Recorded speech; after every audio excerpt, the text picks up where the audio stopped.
What are the advantages that a high school student in algebra has over a college student?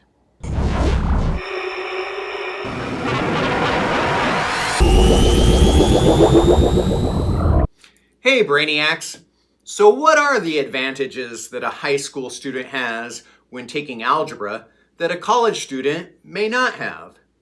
And can the college student overcome, eliminate, or navigate through their algebra courses successfully while not having those advantages? In actuality, it's hard to compare side by side the college student to an 8th through 12th grade level student. If you analyze a 25-year-old man who failed algebra in 10th grade and also failed it at 24 years old, the reasons that he failed is often very different, with maybe only one reason for the failure being the same. Now, comparing the young you to the older you is of course using generalizations of a medium-sized data set. But the comparison is done because it's imperative as a mind company to always be asking why some have math success and others don't.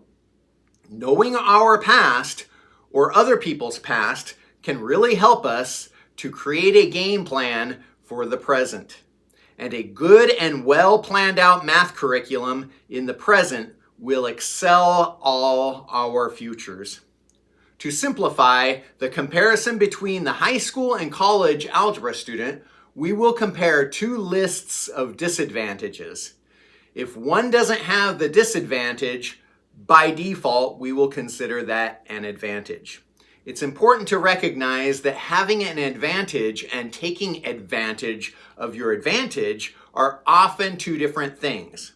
For example, if I gave someone the advantage of 20 more minutes on their test, and for the last 20 minutes, they spent it writing a note as to why they did so poorly on the test to me, that person did not take advantage of the extra 20 minutes.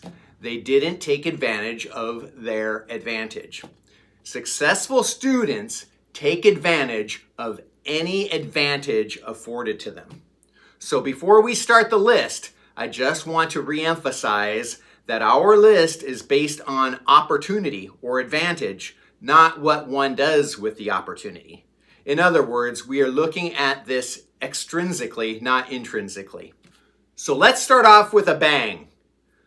College students have less time to spend on mathematics. This comes in two ways, so we'll take them one at a time. Many college algebra students have to work. Note, I said have to. Often they don't live at home and they're paying their own tuition, along with many other responsibilities. High school kids, if they're working, it's to pay for things that are really not necessary. They are not needs. So even if the college kid only has to work part-time, that's 20 hours a week that could be going toward algebra.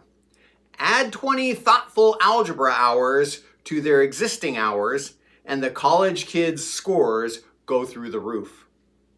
Okay, now staying on the time factor, college kids are expected to get through the algebra series faster as well than high school students do. To generalize, we will use a California standard circa 1985 model.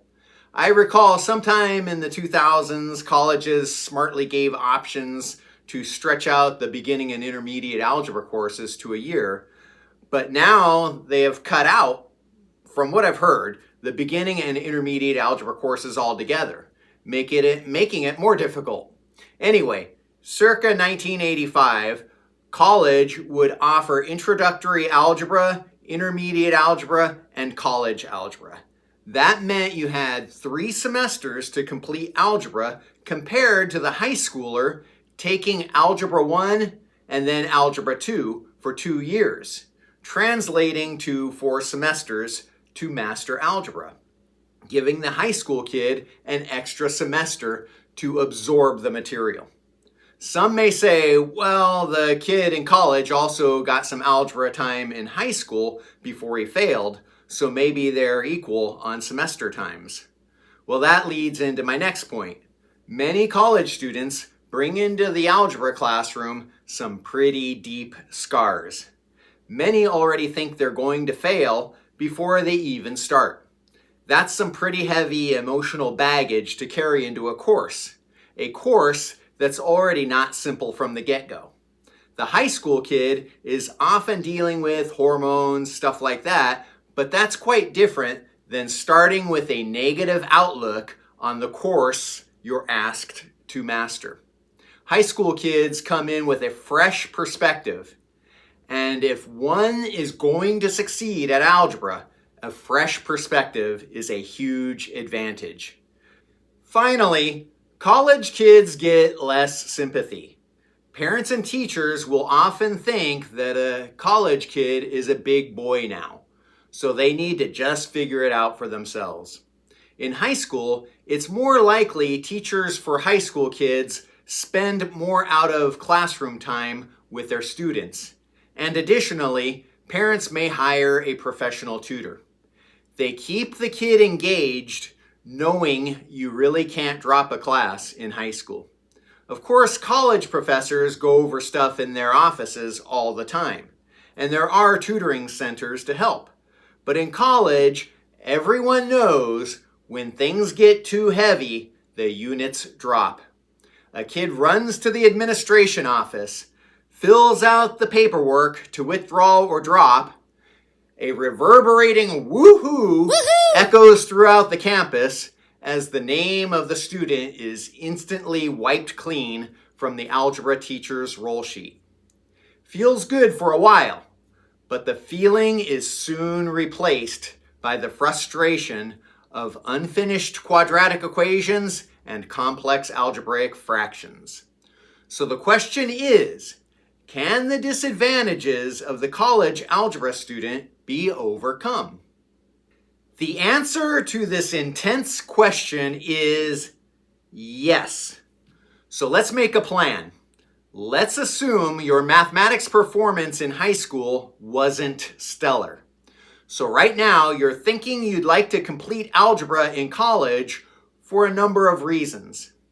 As it turns out, having a big enough reason is one of the most important boxes that needs to be checked.